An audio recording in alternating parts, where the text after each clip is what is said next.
इसके पहले के जो टॉपिक थे, इसके पहले के वीडियो पर दिए गए थे। अगर आपने उस वीडियो को नहीं देखा है तो देख लें। आज का इम्पोर्टेंट टॉपिकों को हम कवर करेंगे। आज हम फ्यूज के बारे में आपको कंप्लीट डिटेल देंगे, जिससे बहुत सारे प्रश्न हमेशा आते हैं। साथ ही CFL के बारे में यहाँ पर आपको कंप्लीट जानकारी मिलेगी। जो CFL बल्ब लगे होते हैं, उन CFL बल्बों का पूरा नाम क्या है, और साथ ही जो LED बल्ब होते हैं जो घरों पर उपयोग होते हैं, इन LED बल्बों का पूरा नाम क्या है, किस सिद्धांत और किस प्रकार से यह काम करते हैं। तो यहाँ पर आप देखेंगे फ्यूज चालक परिपथ में लगी एक सुरक्षा युक्त यानी सेफ्टी डिवाइस होती है, जो कि लघुपथन यानी शॉर्ट सर्किट जो होता है या अतिभार यानी ओवरलोडिंग की स्थिति में विद्युत उपकरणों की सुरक्षा करता है। साथ ही इसका निर्माण उन मिश्र धातुओं से किया जाता है जो विद्युत परिपथ के तापमान के एक सीमा से अधिक बढ़ जाने पर पिघल जाते हैं।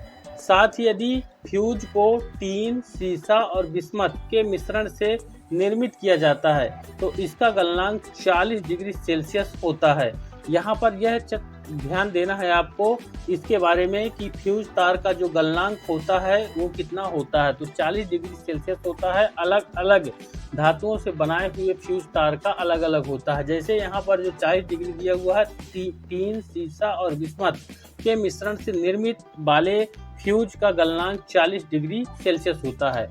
कुछ फ्यूज उनके संगठक धातु तथा उनके गलनांक आपको यहाँ पर दिखा देते हैं। जैसे रोज मेटल फ्यूज का प्रकार है, जो कि टीन, शीशा और बिस्मथ से मिलकर बनाया जाता है। इसका गलनांक 40 डिग्री सेल्सियस होता है रोज मेटल का। फिर वुड मेटल जो होता है उसमें टीन, शीशा और बिस्मथ प्लस कैडमियम मिला दिया जाता है, जिसके कारण इसका गलनांक जो है 65 डिग्री सेल्सियस तक बढ़ जाता है। साथ ही न्यूटन मेटल जो होता है उसमें टीन, शीशा, बिस्मथ धातुओं की प्रतिशत मात्रा रोज मेटल से भिन्न हो जाती है, यानी इनकी परसेंटेज मात्रा अलग हो जाती है।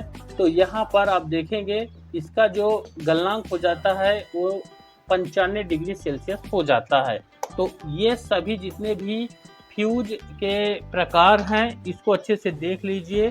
टीन, शीशा, बिस्मथ ये कंबाइन है तीनों प्रकार पर। तो rose metal fuse, wood metal fuse और न्यूटन मेटल फ्यूज ये तीन कैटेगरी हैं। इनका 40, 65 और 95 डिग्री सेल्सियस के अंतर्गत इनका टेम्परेचर जो रहता है, गलनांक कहेंगे, पिघलने का जो सिस्टम है वह रहेगा। फिर विद्युत धारा के प्रभाव के अंतर्गत विद्युत धारा प्रभाव को 4 वर्गों में बांटा है। यहाँ पर आप देखेंगे ऊष्मीय प्रभाव, प्रकाशीय प्रभाव, चुंबकीय प्रभाव और रासायनिक प्रभाव।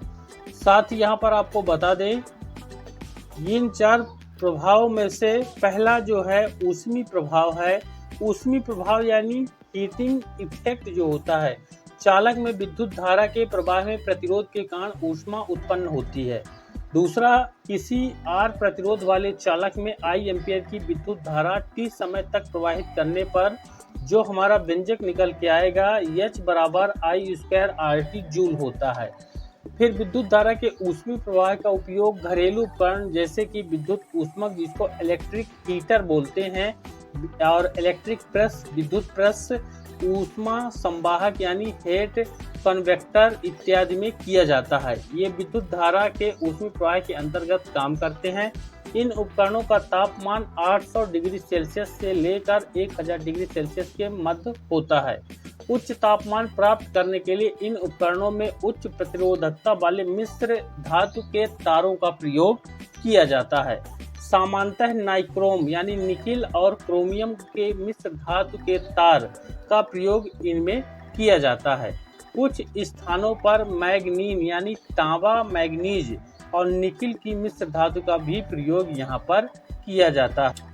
सेकंड नंबर में आएगा आपका ऊष्मीय विद्युत प्रभाव यानी थर्मो इलेक्ट्रिक इफेक्ट जो होता है। ऊष्मा की सहायता से किसी चालक में विद्युत का उत्पादन धारा का ऊष्मीय विद्युत प्रभाव कहलाता है।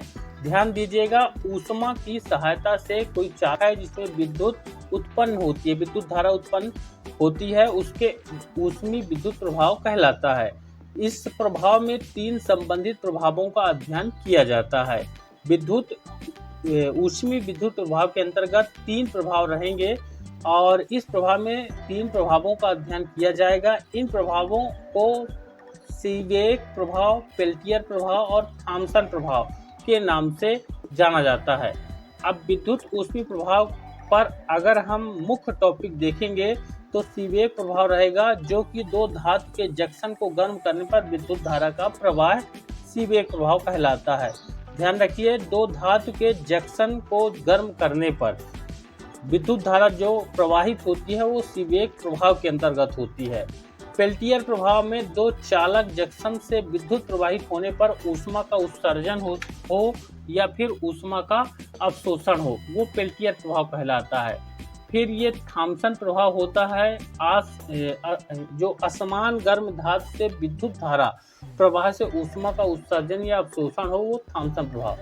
अब अगर हम इसको डिटेल्ड में देखेंगे तो सीबेक प्रभाव के अंतर्गत इस प्रभाव की खोज जर्मनी के वैज्ञानिक सीबेक के द्वारा 1921 में की गई थी। सीबेक ने अपने प्रभाव को समझाने के लिए भिन्न भिन्न धातुओं के जोड़े बनाए। जोड़ों के तापों में अंतर रहने पर धातु के तारों से होकर विद्युत धारा प्रवाहित होने लगती है। इस प्रभाव को सीबेक प्रभाव तथा इस प्रकार बहने वाली धारा को ऊष्मा विद्युत धारा कहते हैं। यदि एंटीमनी और बिस्मथ, एंटीमनी यानी Sb और बिस्मथ यानी Bi को जोड़ दिया जाता है तो धारा की दिशा एंटीमनी से बिस्मथ की ओर होती है, जबकि तांबे और लोहे के युग्म में धारा की दिशा तांबे से लोहे की ओर होती है। इस चीज को ध्यान रखिएगा, ये ज्यादातर पूछा जाता है। वहीं इस प्रभाव का उपयोग ताप युग्म, तापमापी यानी थर्मोकपल, थर्मोमीटर तथा विकिरण मापने के लिए थर्मोपाइल के निर्माण में किया जाता है। तो ये हो गया हमारा सीबेक प्रभाव। इसके बाद देखेंगे पेल्टियर प्रभाव जो होता है। तो पेल्टियर प्रभाव, इस प्रभाव की खोज फ्रांस के वैज्ञानिक पेल्टियर के द्वारा 1834 में किया गया। यह प्रभाव सीबेक प्रभाव का उल्टा होता है। इस प्रभाव के अनुसार 2 धातु तारों को जोड़कर जब विद्युत धारा प्रवाहित की जाती है तो जंक्शन पर या तो ऊष्मा का उत्पादन होता है या फिर इसका उल्टा ऊष्मा का अवशोषण होता है। इस प्रभाव का उपयोग ऊष्मीय विद्युत प्रशीतक, थर्मो इलेक्ट्रिक रेफ्रिजरेटर बनाने में किया जाता है पेल्टियर प्रभाव का। वहीं इसके बाद जो तीसरा प्रभाव था थॉम्सन प्रभाव, इस प्रभाव की खोज थॉम्सन या लॉर्ड केल्विन के द्वारा की गई। इस प्रभाव के अनुसार जब किसी असमान गर्म धातु के चालक से विद्युत धारा प्रवाहित की जाती है तो चालक में या तो ऊष्मा का अवशोषण या फिर ऊष्मा का उत्सर्जन होता है। थॉम्सन प्रभाव सिर्फ एक चालक से संबद्ध होता है। वहीं जो दूसरे नंबर में आपको पॉइंट बताए थे वो प्रकाशीय प्रभाव था। लाइटिंग इफेक्ट जो होता है बहुत ज़्यादा इम्पोर्टेंट है, जिसके अंतर्गत सभी तरह के जितने भी बल्ब वगैरह होते हैं वो आ जाते हैं। चालक से विद्युत धारा प्रवाहित करने पर उत्तेजित इलेक्ट्रॉनों के उच्च ऊर्जा कक्षा से निम्न ऊर्जा कक्षा में लौटने पर प्रकाश के रूप में उत्सर्जित ऊर्जा को विद्युत का प्रकाशीय प्रभाव कहते हैं। यहाँ पर ध्यान यह देना है कि उच्च ऊर्जा कक्षक से निम्न ऊर्जा कक्षक में जो इलेक्ट्रॉन होते हैं वो उत्तेजित होकर लौटते हैं, जिसके कारण जो है आपको बल्ब जो कि आगे देखने को मिलेंगे उसमें यहाँ पर प्रकाश उत्पन्न होता है। इसका उपयोग तप्त दीप्त बल्ब होता है, प्रतिदीप्त नली में होता है, संयुक्त प्रतिदीप्त और लेजर में किया जाता है। अब इसको हम उपयोगी भाषा में देखेंगे। जो तप्त दीप्त बल्ब किस श्रेणी में आते हैं? ये सामान्य प्रकार के विद्युत बल्बों को तप्त दीप्त बल्ब कहते हैं। ये ताप दीप्त बल्ब जो होते हैं इसका तापमान 1500 डिग्री सेल्सियस से लेकर 2700 डिग्री सेल्सियस तक होता है। ये ध्यान रखिएगा, ताप दीप्त बल्ब होते हैं। इन बल्ब के अंदर नाइट्रोजन तथा आर्गन जैसी अक्रिय गैस भरी जाती है जिससे बल्ब के तंतु का वाष्पन रोका जा सके। वहीं तंतु के रूप में टंगस्टन का प्रयोग किया जाता है। अक्सर क्वेश्चन पूछा जाता है विद्युत बल्बों पर जो अंदर उपयोग जाता है फ्यूज के रूप में, उसमें कौन सी धातु का बना होता है या फ्यूज किस धातु का बना होता है विद्युत बल्ब का, तो वह टंगस्टन का बना होता है। इसका टेम्परेचर, इसका गलनांक जो होता है 3380 डिग्री सेल्सियस होता है। तो इस चीज़ को ध्यान रखिएगा। 90% ऊष्मा इससे प्राप्त होती है और 10% इससे प्रकाश प्राप्त होता है। ये पुराने लेवल के बल्ब होते हैं जो यहाँ पर आपने देखा ताप दीप्त बल्ब होते हैं। फिर दूसरा प्रतिदीप्ति नली, फ्लोरोसेंट ट्यूब जो होती है, कांच के एक बेलनाकार खोखली नली होती है जिसमें दोनों छोरों पर इलेक्ट्रोड लगे होते हैं। इलेक्ट्रोडों पर बेरियम ऑक्साइड की लेप चढ़ाई जाती है ताकि विद्युत धारा के प्रभाव से इलेक्ट्रोड उससे अधिक इलेक्ट्रॉनों का उत्सर्जन हो सके।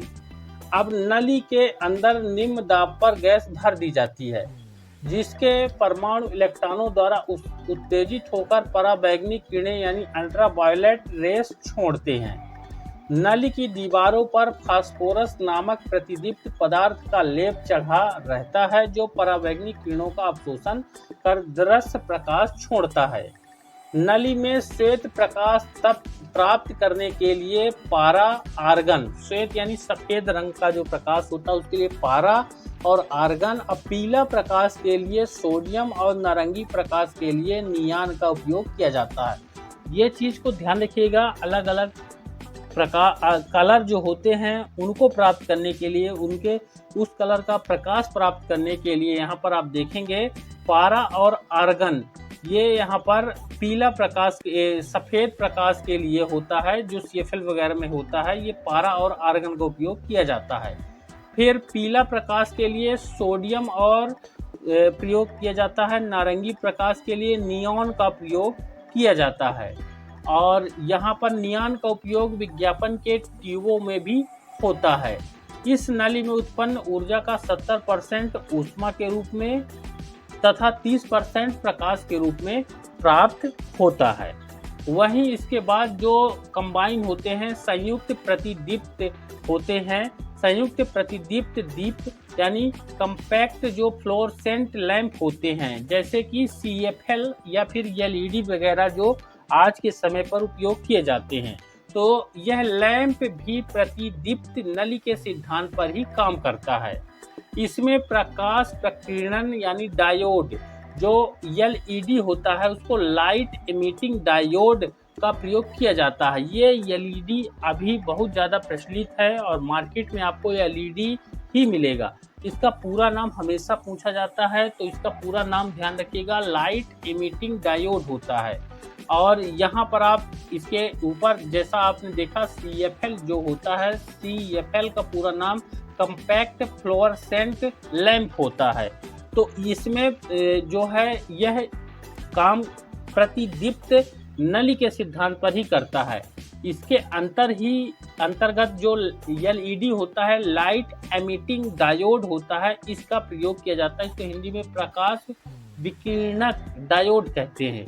इससे निकलने वाले प्रकाश का रंग फास्फोरस के प्रकार पर निर्भर करता है कि वह कितनी अच्छी क्वालिटी का है। इसलिए आपने देखा होगा जो मार्केट में सूर्या, फिलिप्स या फिर अन्य कंपनियों के बल्ब आते हैं, उन कंपनियों का जो प्रकाश होता है उसमें अंतर होता है।